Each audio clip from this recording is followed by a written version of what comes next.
అవని అయితే అక్షయ్ ఆఫీస్‌కి వస్తూ ఉంటుంది. అవని అలా అక్షయ్ ఆఫీస్‌కి వచ్చి అక్షయ్ క్యాబిన్‌లోకి అయితే కొంచెం భయపడుతూ వెళ్తూ ఉంటుంది. అక్షయ్ దగ్గరికి వెళ్ళేసరికి అక్షయ్ అయితే ఫోన్ మాట్లాడుతూ నిన్నిక్కడ జాబ్‌లో నుంచి తీసేసాం కదా! మళ్ళీ ఎందుకు వచ్చావు అని చెప్పేసి అంటూ ఉంటుంది. జాబ్‌లో జాయిన్ అవ్వడానికి అన్నట్లుగా చూస్తూ ఉంటుంది. నీకే చెప్తుంది. నిన్నిక్కడ జాబ్‌లో నుంచి తీసేసాక మళ్ళీ ఎందుకు వచ్చావు అని అక్షయ్ గట్టిగా అనేసరికి రాజేంద్ర ప్రసాద్ అయితే జాబ్‌లో జాయిన్ అవ్వడానికి అని చెప్పేసి లోపలికి వస్తూ ఉంటాడు. అలా లోపలికి రాగానే ఒకసారిగా అక్షయ్ అయితే లేచి నిలబడుతూ ఉంటాడు.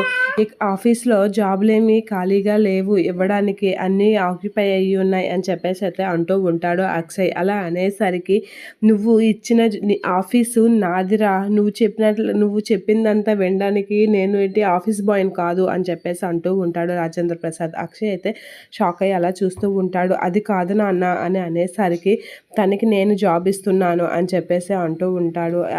ఆ మాటలకి నేను తను ఎందులో కూర్చోబెడతానో ఆ జాబ్ నేను ఇస్తున్నాను, నువ్వు చెప్తే నాకు ఇదయ్యే కాదు అని చెప్పేసి అనేసరికి షాక్ అవుతూ ఉంటాడు. ఏంటి నాన్న ఏం జాబ్ ఇస్తున్నారు అని అనేసరికి ప్రాజెక్ట్ మేనేజ్ చేసే ప్రాజెక్ట్ అనేది అంటూ ఉంటాడు. అలా అనేసరికి ఏంటి ఏంటి అంత పెద్ద పోస్ట్ తనకి ఎందుకు ఇస్తున్నారు, తనకు అసలు ఏమీ తెలీదు, తనకి ఏమీ రాదు, అలాంటప్పుడు తనకి ఎలా ఇస్తారు మీరు అని చెప్పేసి అక్షయ్ గట్టిగా అనేసరికి మామయ్య గారు ఎప్పుడు తప్పు నిర్ణయాలు తీసుకోరు అని చెప్పేసి అయితే గట్టిగా అంటూ ఉంటుంది. అలా అనేసరికి అక్షయ్ కూడా షాక్ అవుతూ ఉంటాడు.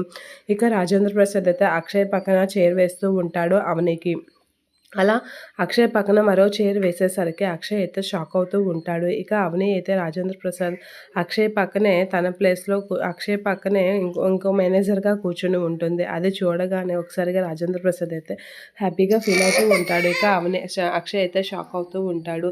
ఏంటి ఇంత పని చేశారు అని అయితే షాక్ అవుతూ ఉంటాడు. ఇక తన ప్లేస్ అవనికి ఇచ్చేసరికి చాలా ఫీల్ అవుతూ ఉంటాడు అక్షయ్.